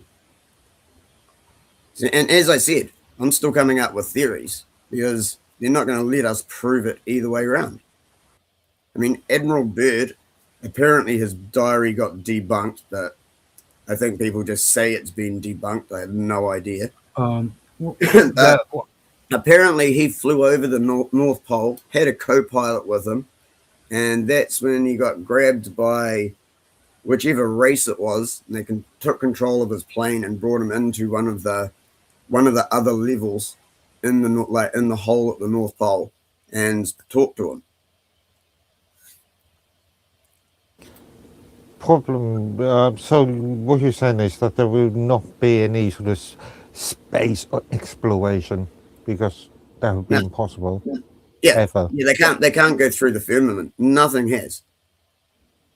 Like no matter what they tell you, nothing has gone through the firmament. I'll give you one example about the moon landing. and this is kind of crazy, if the moon was actually in space where they say it was, and they did actually go to the moon, how was a photo of Neil Armstrong on the moon in the next day's newspaper when it takes 3 days to get back, and photos still had to be developed back then? They didn't have digital photo transmission, not from space. I mean, I'm still amazed Nixon rang him on the moon from a landline. That's just under the technology that was available at the time. Yeah, but as I said, if the sun and the moon are under the firmament, then they could land on the moon, but they still can't tell us the truth, because then they'd have to tell everyone that it's not a globe. Yeah, but here's the thing. So explain Voyager 1 and Voyager 2. How did they get out? They didn't. Have they? Everything, including satellites, everything has never gone past the firmament. Everything is only in, like, what is it, high Earth orbit or whatever they call it.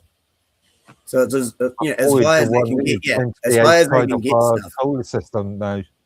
Well, this is why NASA's the largest purchaser of helium on the planet. All their satellites are just held up with helium balloons. It'd be too expensive for them to have a perpetual fuel on them all the time. Well, yeah, but you can heat metals. You can create hot heat. You can. And we're not saying that the abilities of that, because flying saucers does that too. They have an ability to manipulate the thing metals. Is, to get outside, you would need, like, basically interdimensional or transportation, aliens transportation type technology. But no rocket is going to fly out, is what I'm getting at. Yeah. Well, I'm not saying it. Yeah, I'm not saying it's impossible. I'm just saying everything that they've shown us is impossible, one way or the other. Either they did land on the moon and it's under the firmament, but they don't want to tell us that because it would destroy globe Earth theory. Or they didn't. Or they just didn't because it's a globe and they can't get there, so they had to fake it. Well, yeah, but you remember? Did you hear about the moon banging for an hour when they dropped the probe of the? They fired a nuke. 1969. Yeah, they crashed a satellite into it because it made that sound. Yeah. And they're saying that's even still on Wikipedia. Yeah, but there's another ancient theory from, I can't remember which society's beliefs. Let me make that factual though for a second. It wasn't a sound, okay? It was a vibration, like a bell. No, they heard it. No, well, the Wikipedia says a sound. It says it rang like a bell for an hour. Is what it actually says on Wikipedia. Okay. Like, you can actually go check that up on Wikipedia. It says it rang like a bell for about an hour. But it did happen. It did happen. Exactly. Which means it has to be under the firmament. But here's the other theory that I was about to go into. There's a lot of civilizations that said one day the moon just appeared. Like, there was no moon, and then there was a moon. Which goes into, like, what someone raised earlier, that the moon is there just to balance things. So whoever originally made this only started off with just the sun, and apparently something wasn't in balance or something, and so the moon is basically just a giant space station. One side constantly faces the Earth, like it stays in magnetic lock with the Earth. It doesn't spin. So there could be shit on the moon, but for them to actually come out and say, yeah, it's under the firmament, we did go to it, just proves all science, all of NASA and everything else. So they have to double down on their lies and say they're still able to get through this Van Allen belt. They've already done it plenty of times. Oh, but now we can't because we don't have the technology. I mean, Well, that library, they have a bunch of high tech. They knew a lot of stuff, but they got destroyed. They did the library back in the. yeah, of course it did. No. I'm If they talking didn't, about. if they didn't destroy it, it would show that it's not where people say or where they tell us it is. Well, It no. would actually completely destroy NASA and everything else. Because if you only have to fly up, how far did he say? 5,000 kilometers, 5,300 kilometers. They should be able to fly to the moon. But for them to tell us that destroys everything else that they've been telling everyone for however long they decided that that is now the truth. There could be a number of different reasons for not going back to the moon in this concept. Yeah. Could be Well, political. there could be another, yeah. there could be another species on the moon, which has been hinted at. Well, or it could be from the guy that they found in China. Okay, remember we were talking about him last night, Dragon Man. We're not saying that if that's possible, if he could have came from Center Earth, then he could have came from there, Dragon Man. Yeah. I mean, there's still always the question of if God did it, but time is so different for that being compared to us. Think of Earth as like a terrarium sort of thing. So you get it going, and you go to work, and you come home, and you check on it. See, for us, that could be thousands of years. For him, it was just like, yeah, I just check on it each day after work. It's like, oh, that's out of balance, I'll fix that. Oh, that's out of balance, I'll fix that. Oh, I wonder if putting this moon in there would make everything more stable. Yeah, but you talk about that. Oh, how? In what way would the time be different down there? Well, the thing too is, No, I'm not saying down there. I'm saying for the creator yeah. who made this Oh, yeah, terrarium. Hold on. With that whole Christian thing too, though, it gets even more complicated because if you go to the original concept of how the Christians think the Earth was created, it was a flat Earth with pillars that held it up. So then it brings it into a whole different area, especially in Armenia. Their beliefs. Yeah, well, then that goes into basically the Earth tree holding up right. the Earth, but and also the world. And now I'm going to offend a few more people. Most Christian beliefs were actually stolen from almost every previous religion. Yeah. Pagan, Egyptian, everything. They just changed what the words meant, even though they still kept using a lot of the same words. It also goes back to the word turtle theory, where Earth is placed upon elephants. So usually pillars are used the elephants as alternative to pillars. Yeah, the 4 or 5 elephants on the back of the turtle that are holding up the disc world, and that's flying through space. But see, that still doesn't work. Actually, I wonder, maybe you did hit on something. Maybe the sun and the moon only move slightly backwards and forwards, and that's all they do. And it's the disc that does actually spin. Because that would then create, like, if the stars are in the firmament, and it's the disc in the middle that's actually spinning, like, you know, you got your stack of CDs on like a turntable, and that's all just spinning around. That would explain Polaris staying still and everything else, like with a long exposure, everything else just ending up as a circle around that. Well, I'm going to tell you one thing. Your buddies in chat are having a freaking ball, dude. I know. Desk Mouse is cool. Known him for ages.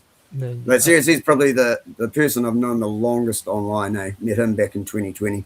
We'll do a shout out for them because they've been really a big sport on YouTube in the chat section. So.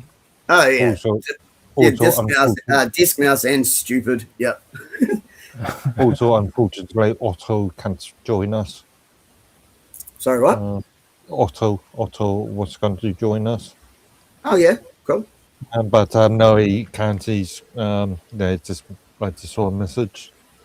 Oh, okay.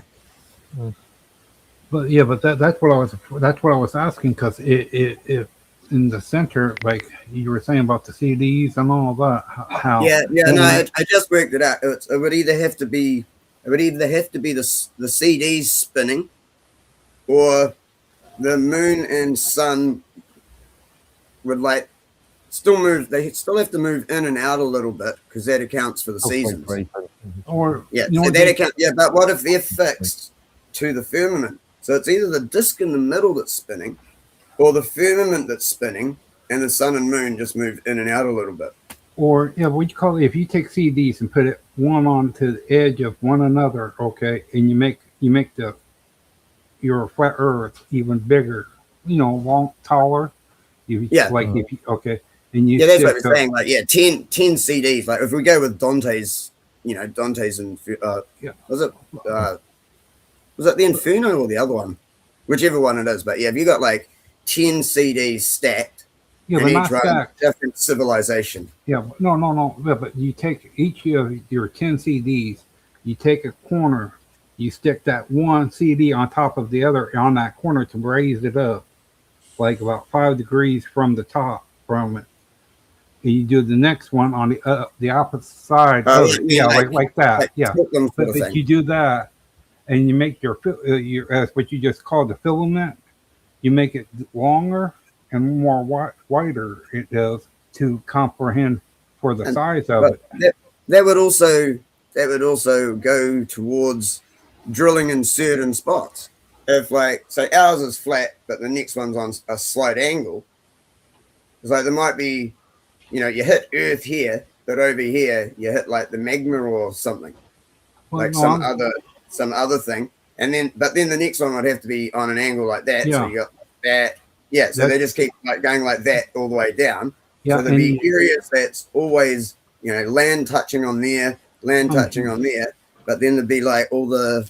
I mean, I guess that works for how the magma works. Yeah, The but magma Well, see, fills in the the magma fills in the gaps where they're not actually touching. with the That's an multiple interesting one. with the That's cool. multiple discs theory thing, the only thing that I can see that would make it work is kind of like what you were talking about in our last interview. It made me think of a carousel of discs, like on the old jukeboxes, how they used to have it set up in a carousel system.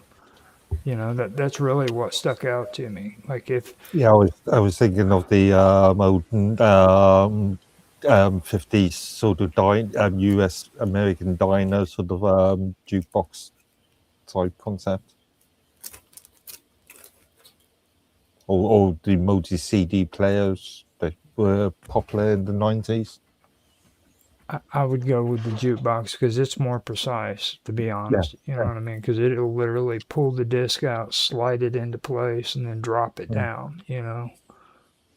So that's how I would see it. If anything, it would be kind of like a carousel of discs. Well, I mean, yeah, it could be. There could just be like a layer of magma in between each of them, separating them.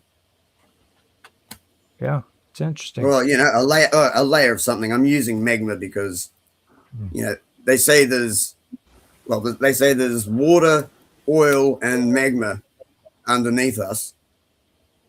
So what if under each one of those different discs there's a different layer of something? they And, have. I don't. Yeah. Uh, See, I kind of like the different angles ones because it would mean that it would be easier to separate the different things rather than like a complete separation and every disc is just floating. and I mean, it could be. It could be a different gas in between each one, and each species breathes a different atmosphere, and that's what keeps them separated. yeah, and plus with the CD, it has that fine metal around inside of the CD, and it would add to things of like electrical, keeps things in check. However the process is there with the metal there, it would help keep the process going. There, inside of the CD has that fine thing of metal inside of it to where it records the music and all that.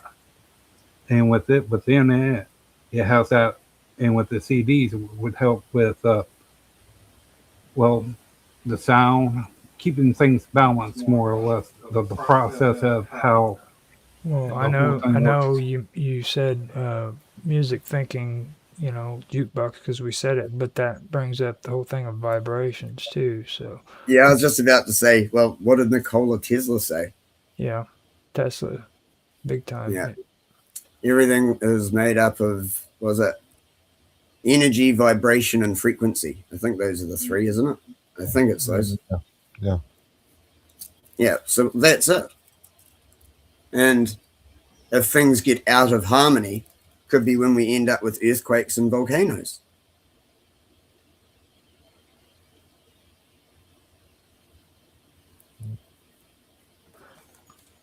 So I mean, this topic brings up brings so many extra things into question.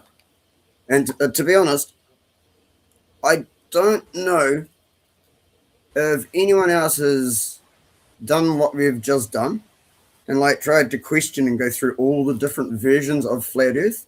Most people who do it go, it's just this one thing, and a lot of the time that is a lot easier to debunk. yeah, Like for an example, the they're talking about like center Earth, but when to me, like you said, there's different levels of center Earth, and within each one, in for like like Earth, okay, depends on where that center Earth is at. If it's closer to where the egg, how they say Earth is shaped like an egg, okay, where in where the center Earth lies at within that in Earth eggshell shaped.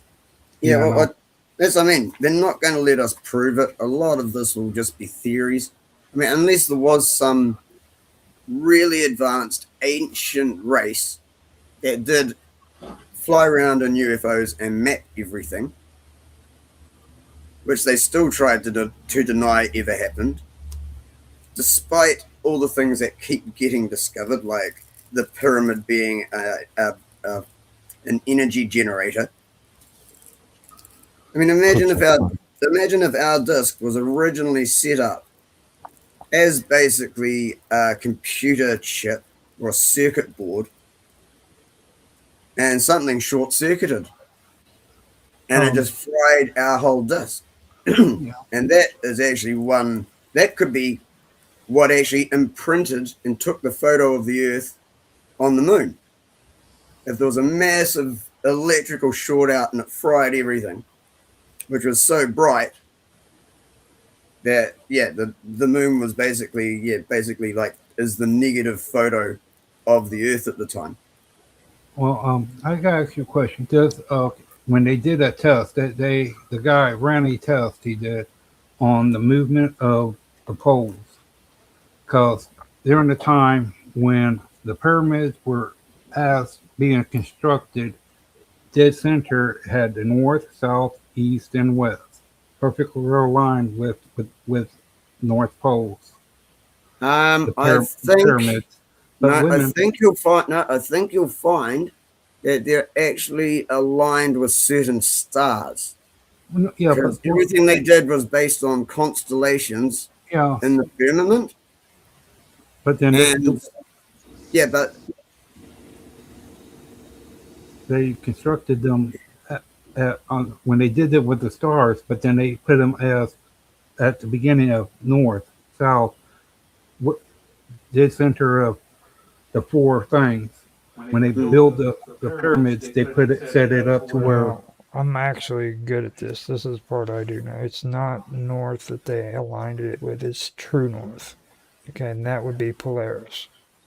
So like when you when you talk about north on a magnetic level, you're talking about the wobble of the Earth, okay, and where they determine the North Pole or the North to be according to the magnetism of the Earth and its wobble. Oh, True. that brings up something interesting. All right. Actually, DK, before you continue that, I just had a thought. I was thinking about your Earth being the computers, supercomputers sort of concept, and I was thinking of Douglas Adams' Hitchhiker's Guide to the Galaxy, where Deep Thought was a predecessor to Earth, which calculates that the answer is 42, and then they built a computer, i.e. Earth, to actually find out what the actual question is. Yeah. But what they were talking. I've just realized something else that might actually go along with that wobble thing a bit. So, what if, because I'm trying to include the larger flat Earth thing as well, because all the ancient maps do depict other land outside the South Pole. So what if we're actually tilted slightly, and that's why it always aims for Polaris, but it's twisted slightly and it still spins all the way around the larger flat Earth, but that's why it always keeps Polaris at the center. That's why the pyramid always aligns with true north rather than magnetic north, because magnetic north will keep shifting all the way around.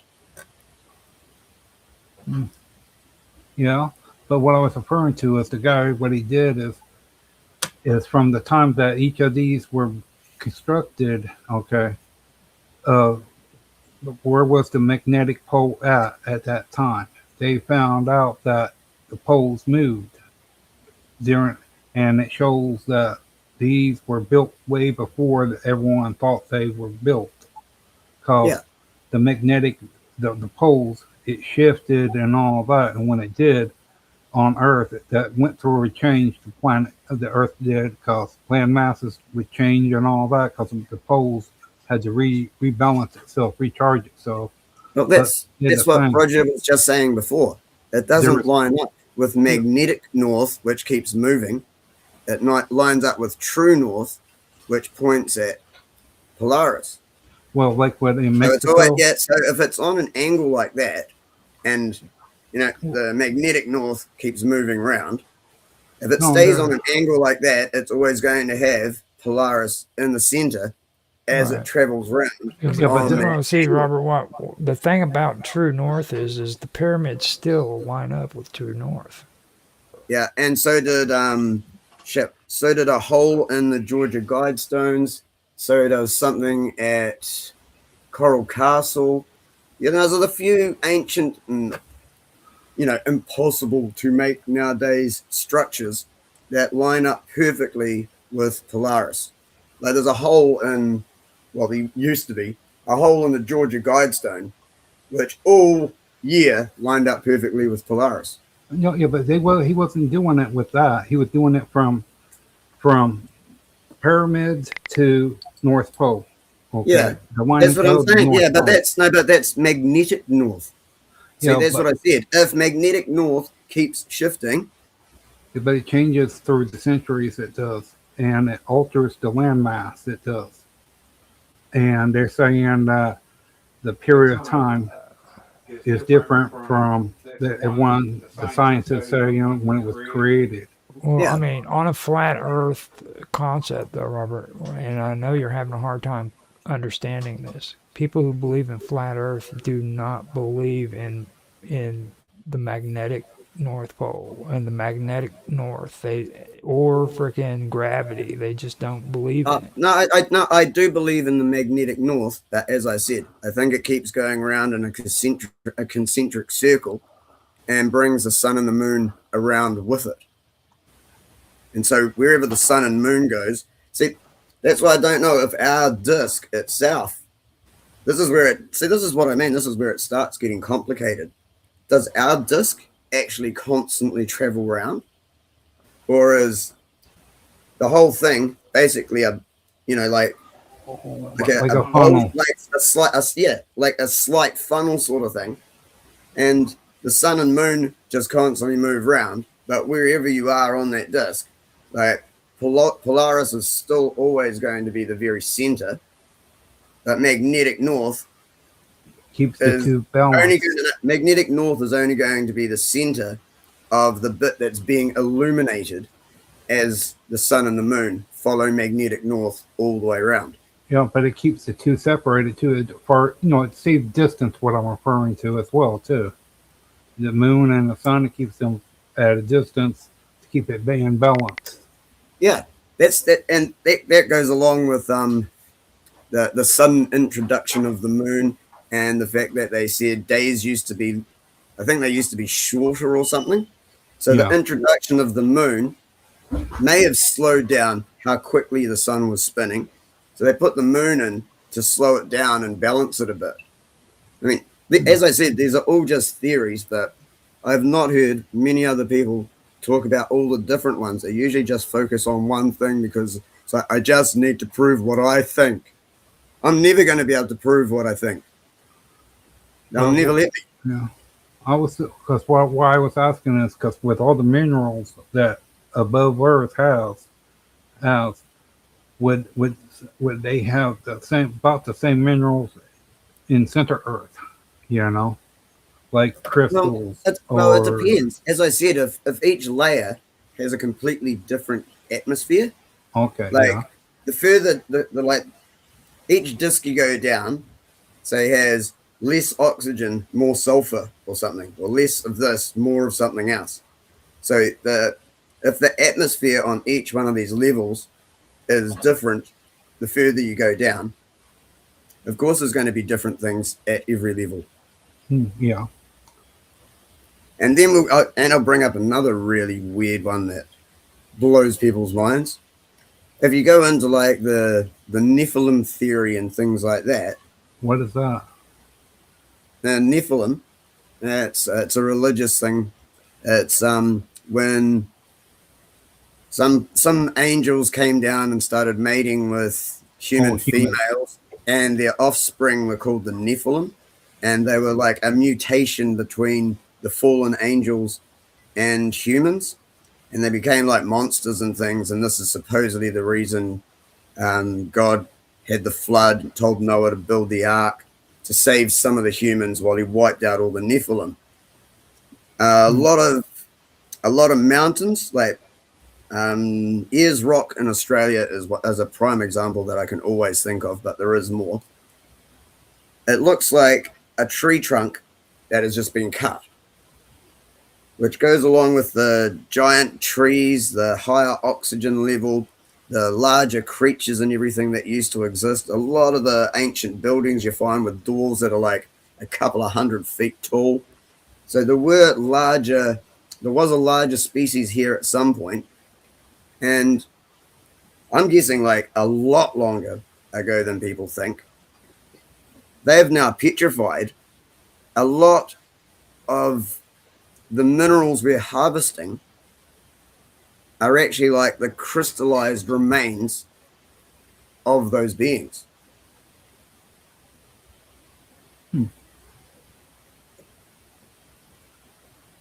mean, as I said, because the reason he did it is because the Nephilim were actually trying to climb up those giant trees because they almost reached to the firmament. So they're trying to climb up and smash the firmament so they could get back to heaven. And that's why God sent down one of his angels to go and cut down all the trees. Then he flooded the earth to get rid of the Nephilim. Oh yeah, there's a lot of things that do actually tie in, but everything can still be questioned. Yeah. It's kind of crazy when you really expand your mind and stop listening to what you've been told. Yeah, well, I got this might sound weird even to you. Okay. Mm-hmm. Well, you know about like the 3 ice ages, don't you? Okay. And I'm pretty sure there's more than 3, but yep. Well, yeah, but with each ice age, okay, when you talk about flat Earth, okay, as they said, farther it goes down, the oxygen level was more thicker, the plants were more robust during that like during the Um, dinosaur what's- era. Earth but was what's the But how- what's roughly the length of time between each ice age? Do you know? I don't. I think about like 6,000 years, Right. 6,000 or in the mid. I don't really know, but Okay. Well, that plays along with exactly what I said about it being a larger Earth, and the sun and the moon follow around the larger Earth. So maybe it's 6,000 years for it to go all the way around. And of course, there's going to be an ice age when there's no sun and moon here for the next 6,000 years. yeah. And See how then, that works? That's what I Yeah. mean. Yeah, the ice age is actually easily explainable, but but this is why this is the reason I find it really difficult to challenge people on the climate change thing, because to actually challenge it properly means you actually have to accept that there's more out there and everything keeps moving. And of course, it's going to change well, at just each not, age. One's going to keep getting hotter, one's going to keep getting colder as it goes all the way around. So there's absolutely no sun here at all for thousands of years. yeah, Unless we get technology to but- survive for those thousands of years till the sun comes back, yeah. But it also we either, we either die, go underground, or find ways to travel with the sun as it goes around. Yeah. But then we're going to start running into the extraterrestrials that have survived on some of the other land masses that are out there. because what I was asking for is because they were showing about and there are civilizations that was flooded up, and during that same time, like when all this is happening, and they're saying about flat Earth, the possibilities of the two, however one is and the other comes close to it, the the the way the weather, like how the planet changes, keeps up with the the weather, how the weather changes and all that from climate to climate, when ice ages, climate happens and all that. Yeah, And but different see, you're, types you're of still animals. you're still thinking inside the square that they've put you in. I'm saying you have to actually forget about and challenge everything they've told you, because when you really start questioning globe Earth, there's like not any room left for debate on it. It's not a globe. It's just, what is it then? Like, that's really what it comes down to. I'm not kidding you. And that debunks pretty much all of their scientific principles, a lot of physics, because if ancient civilizations already had flying machines, traveled around the world, same type of construction in multiple continents, pyramids all over the world, that sort of leads me towards believing that there was a large circuit and there was a free energy system. But who knows? Maybe someone got greedy, started trying to play with it to get themselves more or something. Or maybe something just like a fuse fried or something, like some war happened and something got attacked and it just like shorted out the whole circuit board.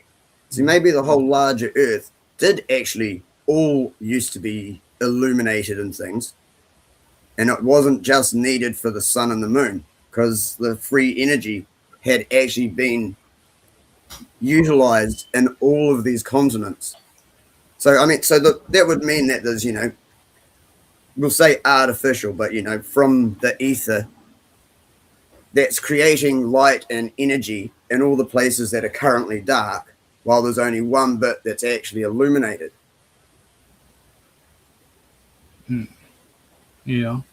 Well, perfect example what I was referring to as well. What could happen? Like you heard about all the new sea life that they have come across in the ocean.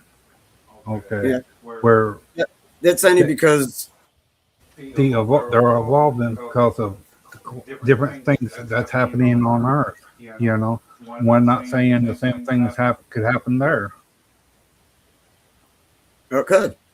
Yeah, because they're going the squid has 500 different types of DNA patched to ours. Ours is only 250. That actually brings up something that did actually happen. There was some guy in a submarine, and they went down, and they hit a layer of water under the ocean that was so dense that the sub couldn't pass through it. It basically bounced off it. So yeah, so there's different densities even in the water as you go through the deeper levels. I can't remember where it was, but the dude who got it, there was video of it, and then he died mysteriously not long after saying it publicly and showing the video and stuff. Yeah. And then, yeah, he disappeared. Well, like you're talking about, there's a place in Canada where it's just supposed to be, it's underground by a black pyramid of aliens, but it's just a thing that's underground. Civilization's underground in Canada. And wherever Mount Shasta is as well, they think there too. I don't know if that's Canada or North America. But yeah, the Mount Shasta they think is another one. They think there's civilizations under there. Yeah. This is why the UFO thing is not only possible, it's credible. Because if it's developed in one of these other atmospheres that's a lot denser than ours, and then comes up to ours, it would be able to move around so much quicker. Yeah, but it's used to moving in a lot more density. Yeah, and their technology would have to be able to get to, what do you call it, adapt to the, like you were saying. Because you can't take one that's able to move, is not able to move in thin area, thin climate compared to a heavy climate. Yeah, well, see, a lighter climate going to heavier is more difficult than a heavy climate going to lighter. See, heavy going to lighter means they're stronger, faster, whatever they made it better. But they would have to adjust for the fact that it now moves faster, because if you suddenly are moving like this when you're used to moving like this, it's like you're going to just get like, it'll be like being in a blender type thing. Yeah, so they would have to adjust the technology so that they don't just, get smushed inside the craft when it's able to go faster. Now, Robert has been talking about this octopus for the longest time, so I finally decided to do a check and find out which one he's talking about, because he never says the one. It's the California two-spotted octopus, and it's supposed to have 10,000 more genes than what humans has. Is it just that one? I actually thought it was all octopus, and they've got over 200 chromosomes as well, or some shit. Yeah. They actually think octopus is the closest to discovered alien life, what they call alien life, on our planet, because it is so different from every other creature that's on, every other known creature here. Almost. There's a jellyfish. Jelly has a spine. Only one that's on Earth is this jelly that's got a spine. That's no other animal on Earth has it. One of its kind, and that's the only one that's in the bottom of the Earth. Is that the one with the silicon-based spine or something? I don't really know. I just know it's a unique type of jelly, and it has a spine like there's no other spines in the world. Actually, I think you're right. I think that's the one. That's one over in your neck of the woods in New Zealand, right? Whenever you look at it, it looks like it's actually got computer freaking components on its skin. Ah, okay. Yeah, it's really strange. Try and look into that. It's really strange. There is one known silicon-based life form on the planet, even though they say this is impossible, everything is carbon based. The known one is actually called a Morgellon. Morgellon. I don't know if it's a hard G or a soft G. It's either Morgellon or Morgellon. And so when people get this thing called Morgellons disease, it's actually being infested by these silicon-based parasites. And it is a true silicon-based life form. And I've only ever heard a few people mention it on any video anywhere. It's one of those taboo topics because everyone's like, no, Morgellons is just a disease. Don't look into it. Someone started trying to treat it as a parasite, but it didn't quite work till they found out it was silicon-based, and then they had to find something that actually combated a silicon-based parasite. And there was rumors that was one of the things that they were dropping from chemtrails at one point. Don't know how true that was, but there was rumors of it. Yeah, I actually did a thing on Magellan's. I told Nancy about it, and they all laughed at me. So, but yeah. The medical community, quote unquote, considers it to be a delusional infestation, a delusional parasite. Yeah. Yep. Because they don't want to admit that there's a silicon-based life form, because that would completely undo medical science in general. And plus, they don't know how to deal with it at all. Like, they're completely dumbfounded by it. They'll even go to the point where they're accusing people of having too much stress, and it's just happening. You know what I mean? Or Have you heard of that one where this child got his mom found it on him? It was like 3 different types of fabric thread. Each one was different color, and for some strange reason, she took him to the hospital, and they never seen anything of those. And there's other cases of people having this where it's 3 different kinds of like thread going into the skin. Is this recent? Yeah, yeah. Yeah, that's that's a combination of several things. That's the Morgellons.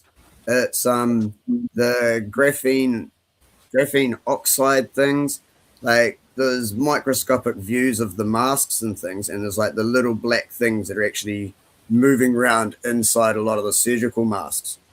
See, the precautions against something. See, I know you're on YouTube, so I've got to be careful how I say this. The precautions they told everyone to use were actually the things that caused things. Because they actually, there's even videos where they had them in a dish or something, and they were moving meat. Like, I think it was just a bit of bit of pork or something closer to it. And these little things would reach out to it and try and grab it. And if they got it, they'd try and hook on, and they'd have to sort of pull it off. Or like just to keep in YouTube rules. These are potentials. These are possibilities. Yeah. Oh, yeah. These are just videos I've seen. It could be fake. Yes, YouTube. I have not proven this myself. It's just things I saw online. Well, actually, this with the whole Morgellons thing, we can come back and do it at another time. This is actually an excellent interview, and if you're done with that, I'd like to bring it to an end and come back later and do something again, because this has been perfect. This is the way it was with it, okay, Robert. Cool as. If you want, I can start looking at some other videos, but it might be better if I actually go and find find the specific shorter ones and things that may go into some of the things we've talked about in the first place. Yeah, I'll see if I can find more on that. Dude, you've done another good video. This one was just as good as the first one was, and I found out that is on September the 5th of last year. So if anybody wants to find the original interview, is on September the 5th. Let me scribble that date down somewhere. So I ended up. Roger, just as a suggestion, if you're going to upload, well, when you upload this, add the URL to or URLs to the original video in the description, We can do. Oh that. yeah, true. Yeah, link the first one. Yeah. That'd We be can cool. do that. Yeah, We man. can do and that. do vice versa as well. Right. So it's an So continuous- before yeah. we end this, do me a favor and share your socials, DK, for everybody so that they can know how to get in touch with you if they want to talk to you and ask you questions later on. Okay. Right. Well, I do stream 24/7 on Rumble. So if I'm awake and home, just type in my chat and yeah, I'll respond. Because when I'm sleeping, I'll still find something else to put on while I'm sleeping. Yeah, type stuff and yeah, if I'm awake or at home, like I'll answer. I've also got Discord. My Discord channel is called Much Love No Fear, and Telegram, which is But What If Chat. Can't remember if it's got I think it's still got underscores. I made it that long ago. It didn't take spaces on Telegram names, so I think it's but underscore what underscore if underscore chat, and it might even be dot at the end. But yeah, so that's my Telegram channel.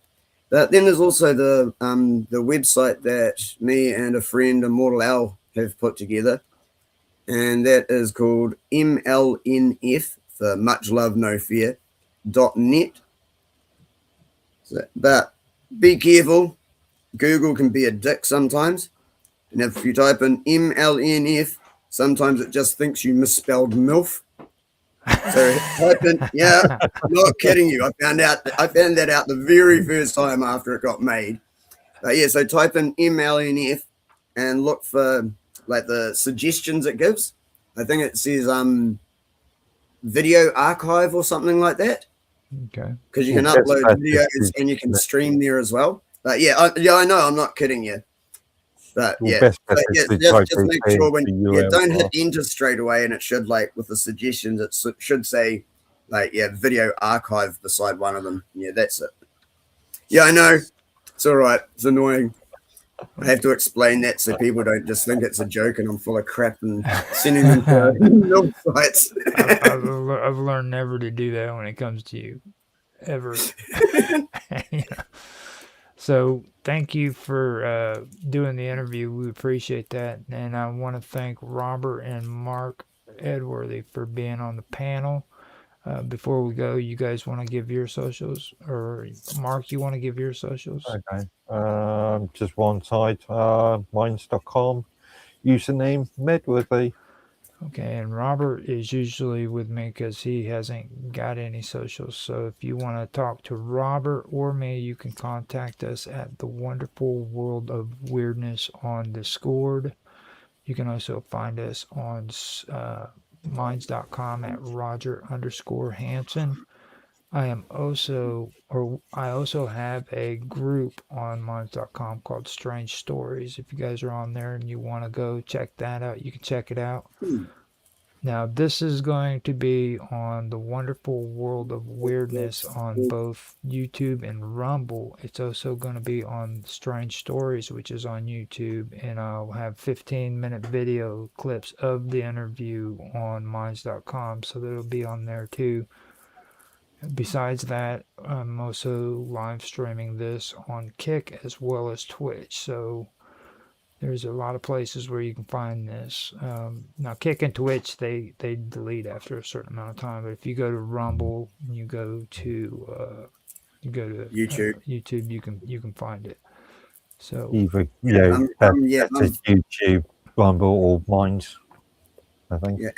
Yeah, and I've been recording it on Telegram as well, so I'll be able to put it on Telegram for everyone too. Okay. Now, I usually ask if you would like to have a copy of this sent to you from my end. Would you like to have a copy of this, DK? Just post it in your Discord, man. I'll just grab it off you there. Yeah, man. Okay. No, it's cool. I will. Yeah.